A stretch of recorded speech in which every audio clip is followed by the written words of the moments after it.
জাহিদ মালিক, উনি সরকারের ভিতর আরেকটা সরকার হয়ে গিয়েছিলেন এবং সরকারের প্রধান উনি ছিলেন। শেখ হাসিনার কথা তোয়াক্কা করতেন কেন? শেখ হাসিনার ছোট বোন তার পাশে ছিলেন, তার পাশে থাকাতে উনি কাউকে তোয়াক্কা, শেখ হাসিনাকেও তোয়াক্কা করতেন না। এইভাবে সে একভাবে চালিয়ে গেছেন। কিন্তু এই লোকটা দিব্যি আরামায় সে এখনো আছে, এখনো জেলখানায় ঢুকে নাই। জাতীয় নেতৃবৃন্দ, মিডিয়ার ভাই বোনেরা, ভাসানী জনশক্তি পার্টির পক্ষ থেকে, নাগরিক ঐক্যের পক্ষ থেকে এখানে যারা উপস্থিত হয়েছেন, সুধীমণ্ডলী, রাজনৈতিক দলের বিভিন্ন রাজনৈতিক দলের নেতা কর্মীবৃন্দ, প্রিন্ট মিডিয়া, ইলেকট্রনিক মিডিয়ার কর্মী, সবাইকে সালাম ও শুভেচ্ছা জানাচ্ছি। বন্ধুগণ,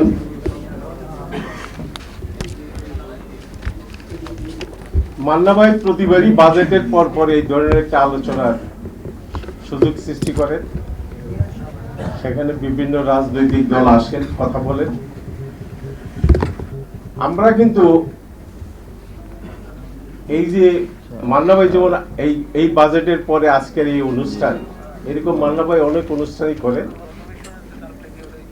সেটা আমরা আপনাদের মাঝে যারা আসি, বাজেটের ভালো দিক খারাপ দিক সবগুলো নিয়ে আমরা আপনাদের সামনে তুলে ধরার চেষ্টা করি।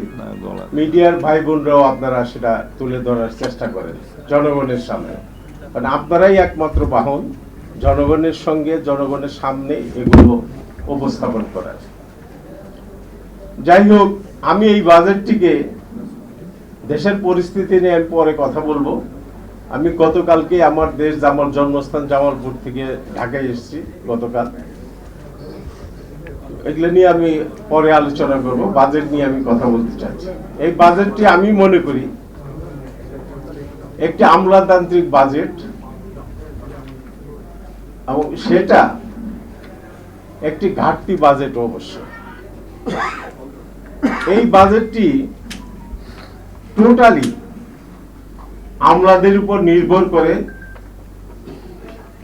আমাদের বর্তমান অর্থ উপদেষ্টা এই পরিস্থিতিতে দেশের একটা পট পরিবর্তনের পরে তারা 8 লক্ষ কোটি টাকার একটা বাজেট উপস্থাপন করেছেন দেশের সামনে, জনগণের উদ্দেশ্যে। এই বাজেটের বিভিন্ন দিক নিয়ে আলোচনা করার মতো দিক আছে, কিন্তু এই বাজেটটি এত তড়িঘড়ি করে, অবশ্য সময়ের স্বল্পতার কারণেই আমলাদের উপর বেশি নির্ভর করা হয়েছে। এটা একটি আমলা নির্ভর বাজেট হয়েছে আমি মনে করি, এবং আমাদের দল এটাই মনে করে। এখানে আমি প্রথমেই বলবো, শিক্ষা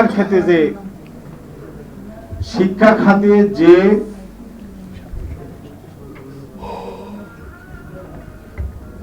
এটি আনা উচিত ছিল, বরাদ্দ আনা উচিত ছিল, সেটা অত্যন্ত অপ্রতুল।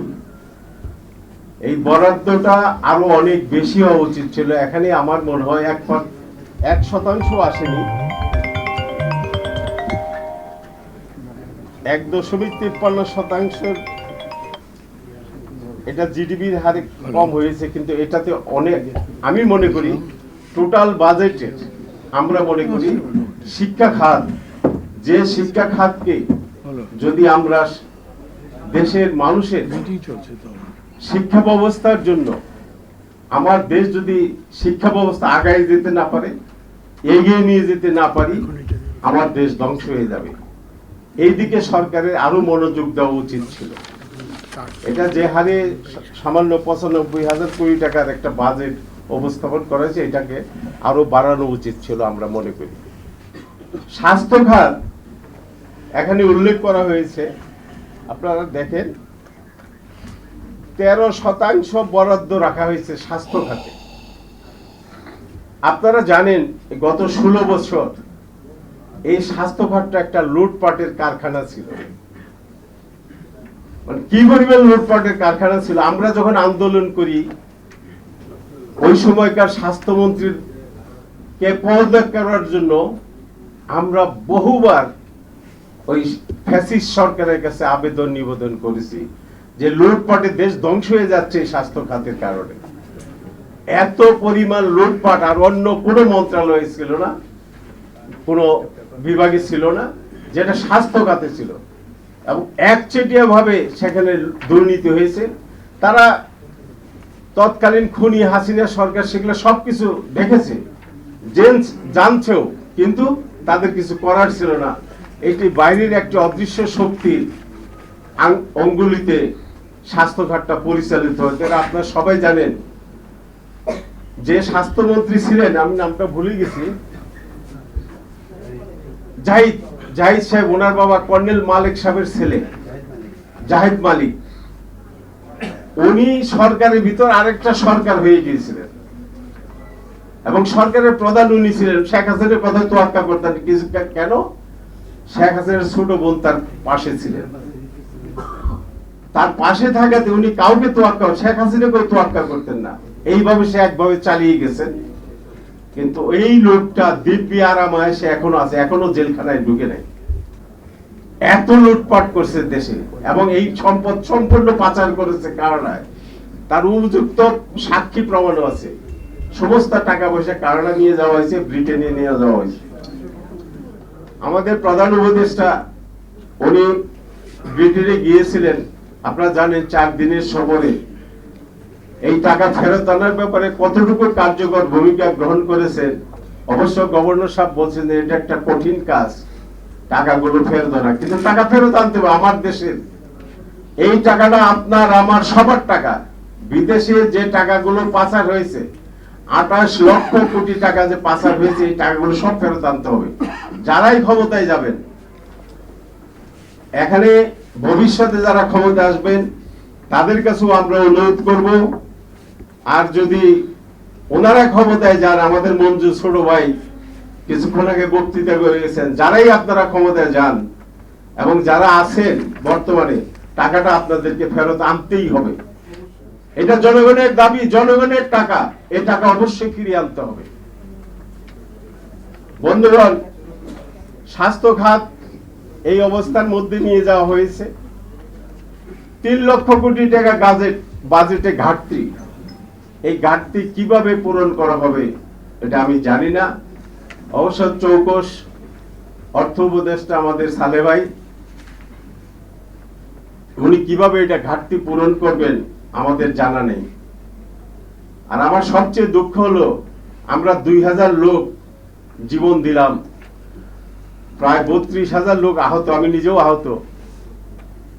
তারপরে যদি এই কালো টাকা সাদা করার সুযোগ সৃষ্টি করা হয় বাজেটে, আমি সবচেয়ে বড় সমালোচনা করব এই খাতটা নিয়ে। এটা কেন করা হলো? এই সুযোগ কাদের জন্য দেওয়া হয়েছে? যারা লুটপাট করেছে, এই দেশ থেকে টাকা পাচার করা হয়েছে, তাদের জন্য এই সুযোগটা সৃষ্টি করা হয়েছে। ডক্টর ইউনূস সাহেবের মতো গভর্নমেন্টের এই কাজটা করা মোটেও উচিত হয়নি আমি মনে করি। আমি অর্থ উপদেষ্টাকে বলবো, বিনয়ের সঙ্গে বলবো, এই সুযোগটা কেন আপনারা সৃষ্টি করলেন? এটা করার আগে জনগণের সঙ্গে আপনাদের পরামর্শ করা উচিত ছিল। এই কালো টাকা সাদা করার যে সুযোগটা, এটা কোনো আমি বুঝি না। আমরা যারা রাজনীতি করি, আপনাদের সামনে রাজনীতি নিয়ে কথা বলি, আমরা শুধু মাইকের সামনে বক্তৃতাই করি, এটা করতে দিব না, ওইটা করতে দিব না, ওইটা, কিন্তু এটা হয়ে যাচ্ছে, প্রতিনিয়ত হয়ে যাচ্ছে। এটা একটি অভ্যাসে পরিণত হয়ে গেছে, কিন্তু এটার কোনো পরিবর্তন আসতেছে না। কেন আমরা পারতেছি না? এই জন্য দরকার একটা জনপ্রতিনিধিত্বমূলক সরকার দরকার। এই জন্যই আমরা ডিসেম্বরে নির্বাচন চেয়েছিলাম। যাই হোক, ডিসেম্বরের পরিবর্তে ফেব্রুয়ারিতে হলেও আমরা মনে করি না যে খুব একটা অসুবিধা হবে। তবে আমরা এই জন্যই ডিসেম্বর নিয়ে অতি তাড়াতাড়ি একটি নির্বাচিত সরকার দরকার। নির্বাচিত সরকার হলে আমরা সেখানে কথা বলতে পারতাম, কথা বলে যে এই যে আজকে কালো টাকা সাদা করার যে সিস্টেম, আমার মনে হয় আমরা এটা বন্ধ করতে পারবো এবং বন্ধ করতে হবে আমাদেরকে। আমরা যদি দেশের মানুষের কল্যাণের কথা চিন্তা করি, মানুষের উন্নতির কথা চিন্তা করি, একটা ভালো সমাজ জীবনের কথা চিন্তা করি, আমাদেরকে এগুলো বন্ধ করতে হবে। আর ওই শিক্ষা খাত, এই স্বাস্থ্য খাত, এটা নিয়ে যারা অতীতে যারা লুটপাট করেছে, আমি আজকের এই বাজেট আলোচনা থেকে অনুরোধ করব ওই জাহিদ মালিককে যে কোনো জায়গা থেকে পারেন আপনারা ধরে নিয়ে আসেন, এনে তাকে আইনের সামনে তুলে ধরেন, কোর্টে সোপর্দ করেন, আইনে তার বিচার করা হোক এবং এই সম্পূর্ণ টাকা তাকেই ফিরিয়ে আনতে হবে। changeTV.press, এক ফোঁটা হলুদও নেই।